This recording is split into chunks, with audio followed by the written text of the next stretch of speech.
Hey, back at it again with the second part to the fur drawing tutorial. If you haven't seen the previous video, I recommend doing so as it covers how I approach drawing my two main styles of fur patterns as well as how I set up my layers, and it even touches on fur direction and why it's important when making tabby stripes. It has a bunch of useful information that I won't be going nearly as in detail with in this tutorial. For this video, I'll be covering some of the more common fur patterns that I wasn't able to get around to in the previous video. Solid, bicolor, colorpoint, tricolor, aka calico, and tortoiseshell. I won't be doing tabby patterns in this one since I covered that in the first fur pattern tutorial. These categories range from what I think is the easiest pattern to the hardest. And feel free to skip around if you're trying to find a specific one. Their timestamps will be in the description. First up, and likely the easiest fur type of them all, solids. While I give a brief explanation of solid colored cats, I'll just have you guys watch me draw the outline we'll be working with this time around. There aren't really many visuals to go along with solids since they are, as the name indicates, just a single color. But yeah, solid colors do exist other than just black cats. And even though they're the most plain and simple of all the patterns we'll talk about, I just want to mention a few pointers that I have for them. While this isn't a color theory or genetics video, which I actually end up mentioning genetics quite a bit, solid black cats are usually a variation of brown. They can range visually from deep charcoal black to almost a reddish golden hue brown. So when I draw black cats, I'll often make them a darker shade of brown, and I treat the highlights like they have a golden brown hue to them. This is something to keep in mind if you're drawing cats that are out in the sunlight for a really long time, as their fur can actually get sun bleached. Their fur picking up this golden reddish tint from the sun is also known as rusting, because it looks like the cat's literally rusting. That's why a lot of the black cats that you see outdoors may look brown in the sun. This, however, is not to be mistaken with an actual solid brown cat, such as a Havana brown, who have deep, richer, mahogany-colored coats. This is common for other colors as well. For example, Russian blue cats typically have a solid blue-gray. Orange is dipping into strange territory because you will almost never see a solid orange cat. Tan cats are usually just diluted orange tabbies. Oh, and white cats are incredibly interesting. They're quite rare to see, especially in the wild setting, but even more so, they are gorgeous. Solid white cats have a dominant gene, and despite still having a gene that determines what color they should have been for their coat, the dominant white gene wins, leaving their fur with no pigment. It's very fascinating because the white gene is actually masking the real color of the cat. It's hard to talk about these cats without going on a whole novel worth of a rant, so I'll stop my genetics talk here. So to summarize for solids, just simply color picking from a real life cat example and plopping said color on for the base color is as easy as it gets. You can add some slight shade or hue change, but nothing too fancy. Moving on, we'll talk about one step above solids by adding another color. Second on the list are bicolors. Bicolor is also one of the easiest patterns, as they are, as the name indicates, simply two colors. Some examples of my ONOCs of bicolor cats are Minnow Splash, Pool Steps, and White Streak. Minnow Splash is gray and white, Pool Step is brown and white, so on and so forth. Now for drawing bicolors, they will either have solid patches of color or tabby markings over their patches. For this example, we'll be using my grandparents' outdoor kitty cat, graciously named Churro, to mimic the fur of. For some bicolors, and such is the case for Churro, tabby markings will be hidden within their colored patches. This is usually for orange, brown, and gray bicolors, as it is unlikely to see solids of those colors without the gene for tabby showing through. Okay, so another quick gene thing. This is due to the fact that when the red pigment is introduced, the non-tabby gene, also called the agouti gene, is cancelled out. Anyway, I'll start by making his base color the lighter creamy white. On a new layer above, I go in and map out where his colored patches are laying on his body, and I'll be sure to fill in any gaps. Once I have those orange patches colored in, I will either alpha lock the layer or create a new clipping layer on top to avoid cleanup. If you don't know what either of those terms mean, it just translates to a layer setting in which the top layer won't go outside the bounds of the layer drawn underneath. Each program does this differently, so be sure to look it up if you don't know how to do it. So with the color spots now filled in, I'll go back and I'll add the tabby markings to him. I'll use the liberty of coloring inside the lines to make my tabby stripes messy and sketchy, making sure to stick with the fur direction. Speaking of fur direction, I give a much more detailed explanation with visuals in part 1 if you're unaware of what fur direction is.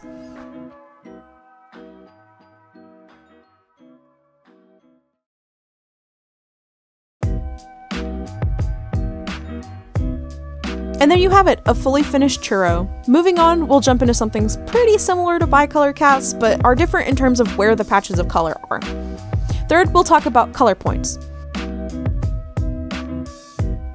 These are usually referenced as the Siamese cat pattern, but it's actually just cats with colored points, as the name indicates. Genetically, color points have mutations leading to darker pigments in areas of the body such as paws, ears, muzzles, and tails. It's typically on the areas of their body that are temperature-wise the coolest, leading to more pigment distribution than other places that are warmer. It's actually pretty interesting if you look them up. Two examples of my OCs that have this type of pattern are Willow Moon and Thistle Throat. So these can be as simple as a single color gradient on the parts that I mentioned hold pigment, or super complex with tabby markings mixed in. For our drawing example, we'll reference another family member's little Siamese kitty, Atticus. I shouldn't say he's little, he might be a baby boy, but he's still quite hefty. He's a shy yet dapper little man. For simple color points, you'll only need 2 colors picked. I ended up picking 3, but also I'm extra at times. His base color is this light caramel white, while his darker points fade from a deep woody brown. Similar to how I approached the previous examples, I fill in his base color, which is the lighter creamy tan color, and then using a new layer, I'll block out his darker patches. But instead of leaving them more solid, I go in and blur them out using either the blur tool or a watercolor brush.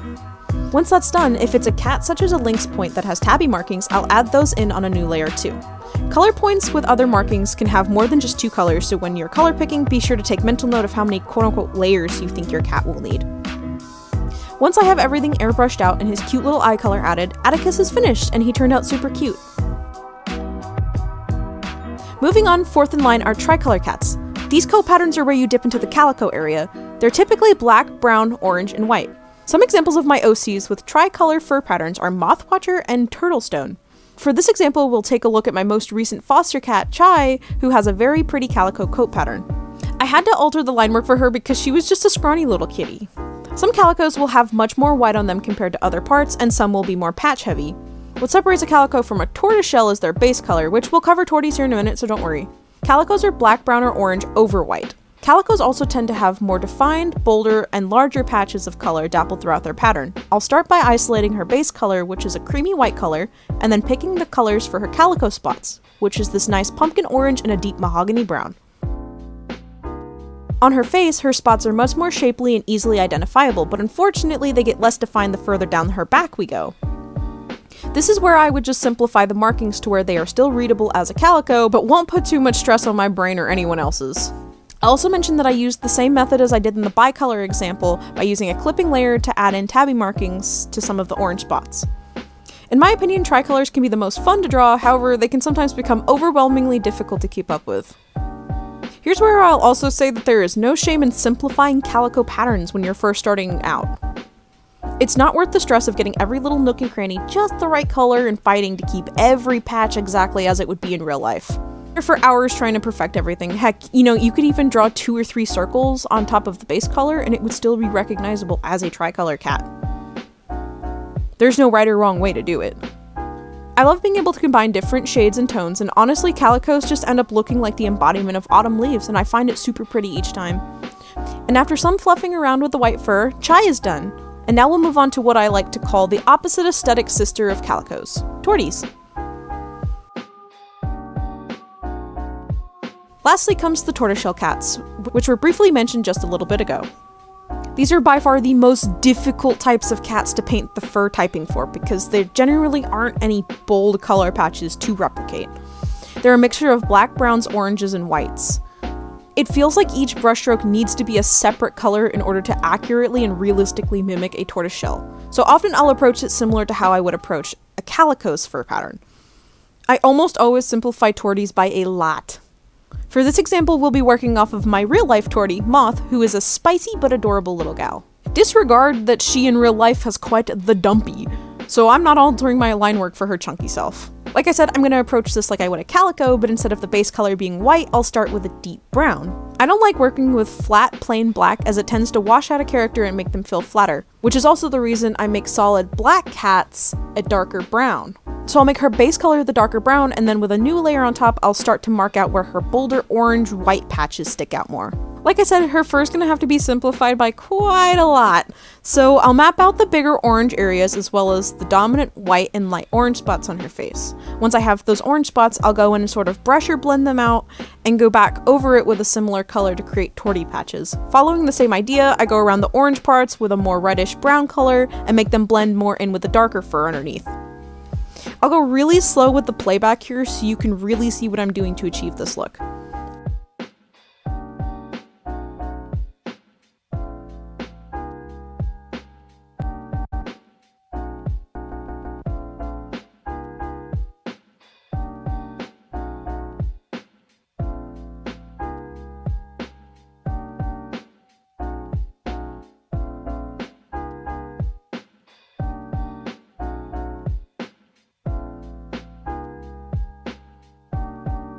It's a lot of playing around with colors and tones and such to get the look you really want.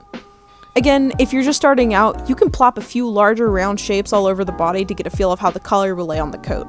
And lastly, on a new layer, I'll go in and add any white. Torties often don't have much white on them at all, so if they do, it's like a little spot chilling on their paws, their belly, chest, their muzzle. Moth happens to have a little marshmallow mitten paw, so I add that on at the end and a little bit of white around her face area.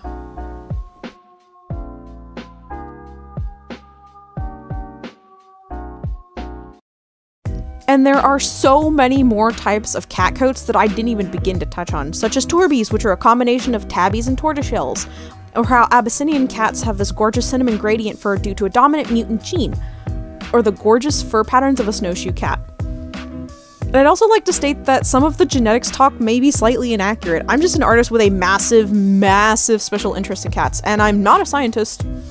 If you're curious on better explanations, I absolutely recommend doing your own research on genes. And as always, if there are any types of drawing tutorials you guys would like to see, such as maybe shading or eyes or anything really, just feel free to leave a comment about it. Your feedback is important to me to figure out the future videos that I'm gonna make.